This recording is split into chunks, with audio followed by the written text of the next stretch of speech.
استفاده با مدنیت بلند و مقصدناک نیروی برق که امروز یکی از مسائل اساسی به حساب می رود از هر یک شهروند مناسبت جدی و غمخوارانه را طلب می کند. باید قید نمود که با دستور و غمخواری های پیشوای ملت محترم امام علی رحمان امروز ها استقلالیت انرژتیکی جمهوری تاجیکستان کاملا تامین بوده. ساکنان مملکت در تمام فصل سال با نیروی سبز برخوردار می باشند. جمهوری تاجیکستان با فهرست دولت های تولید کننده برق خوشصفت در جهان مقام نمایان را اشغال می نماید، اما نوابسته از این سر وقت پرداخت نکردن حق استفاده قوای برق و حتی غیر قانونی نصب و بدون حساب کنک برقی استفاده بری آن از جانب بعضی از شهروندان باعث نگرانی است. با مقصد پیشگیری و آشکار نمودن چنین عملهای نامطلوب با دستور و سپارش‌های راهبریت وزارت کارهای داخلی جمهوری تاجیکستان و سردار ریاست وزارت کارهای داخلی در ولایت مختار کوهستان بدخشان از حساب کارمندان ستاد بین داروی مقامات حفظ حقوق و تامین امنیت در ولایت مختار کوهستان بدخشان با اشتراک کارمندان شرکت برقی پامیر انرژی در شهر خروخ در گروه کاری تأسیس داده شده در همه کارخانه و مؤسسه ها،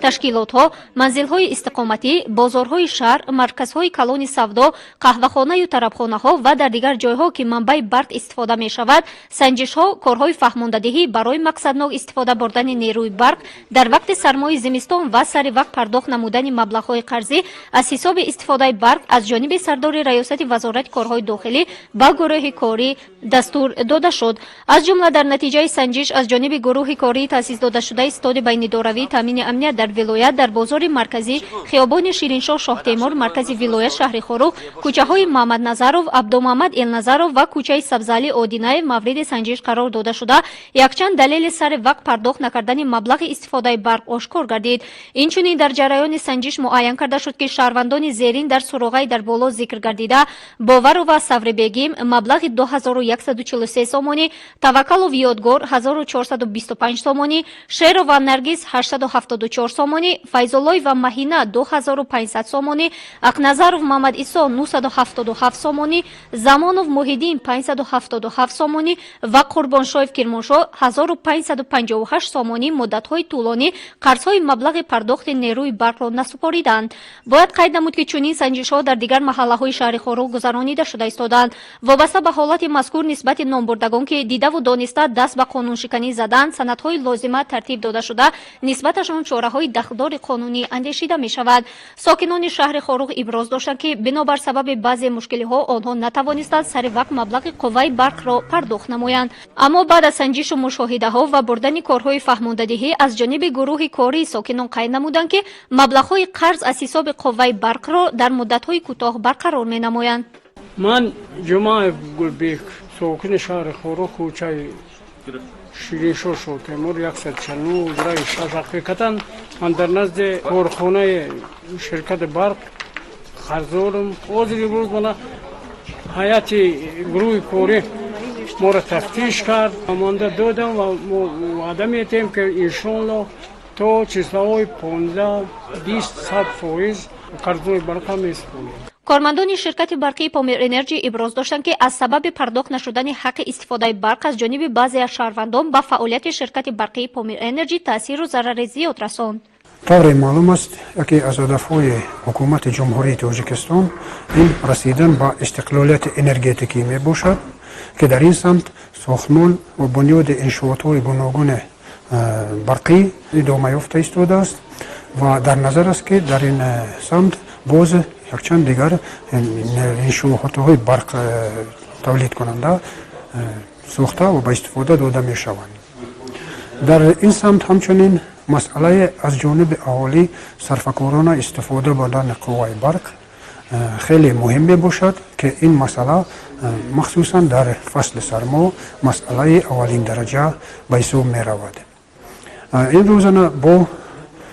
تشبث رهبریت وزارت کارهای داخلی جمهوری تاجیکستان